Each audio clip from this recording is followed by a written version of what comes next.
Bonjour, Gilles Palaric, professeur de mathématiques au lycée Léo Lagrange de Beuly. Encadrement et arrondi en classe de seconde. Soit x un nombre réel, soit n un entier relatif. On cherche un encadrement de x à un encadrement décimal de x à 10 moins n près. On suppose que x divisé par 10 puissance moins n n'est pas un entier relatif. Si x sur 10 puissance moins n n'est pas un entier relatif, alors il est compris strictement entre deux entiers relatifs successifs a et a plus 1. L'encadrement de x, l'encadrement décimal de x à 10 puissance moins n près est donc réalisé par les nombres a sur 10 puissance n et a plus 1 sur 10 puissance n.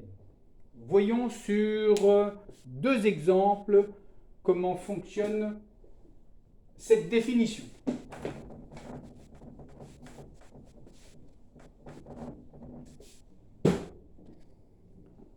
En laboratoire, on a compté le nombre de neutrophiles par millimètre cube. On a trouvé 5234. Mais pour ce qu'on a à faire, on a besoin d'un encadrement à la centaine. On a besoin d'un encadrement à la centaine de 5234. On considère donc ici 10 puissance 2, c'est-à-dire n égale moins 2. On va donc diviser par 10 puissance 2 cette quantité.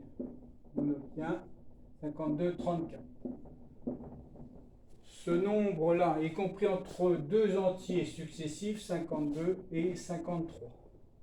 En multipliant par 10 puissance 2, on obtient donc que 5234 est compris strictement entre 5200 et 5300. Nous avons donc ici un encadrement à la centaine de 5234.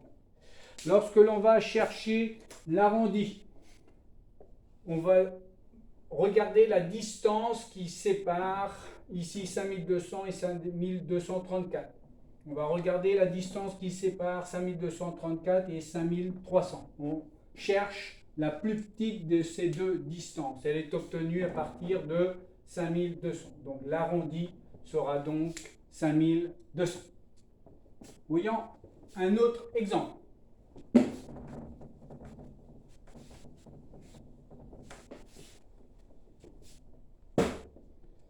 À l'aide d'un télémètre, on a mesuré une distance.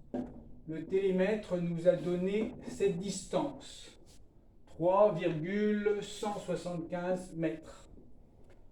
Donc ici des mètres, ici des décimètres, des centimètres et des millimètres. Pour réaliser ce qu'on a à faire, on a besoin seulement une précision au centimètre. Donc on va chercher ici un encadrement à 10 moins 2, c'est-à-dire n égale 2. On divise par 10 puissance moins 2. Divisé par 10 puissance moins 2, c'est multiplié par 10 puissance 2. 317,5 est compris entre deux entiers successifs, 317 et 318. On divise on multiplie par 10 puissance moins 2. On obtient donc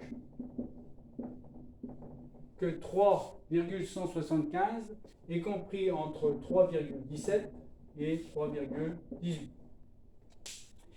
On cherche maintenant l'arrondi de 3,175 à 10 moins 2.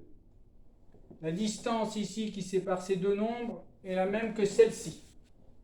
Par convention, on va choisir le nombre qui, en valeur absolue, est le plus grand, c'est-à-dire 3,18. Donc l'arrondi est 3,18. Cette vidéo est terminée.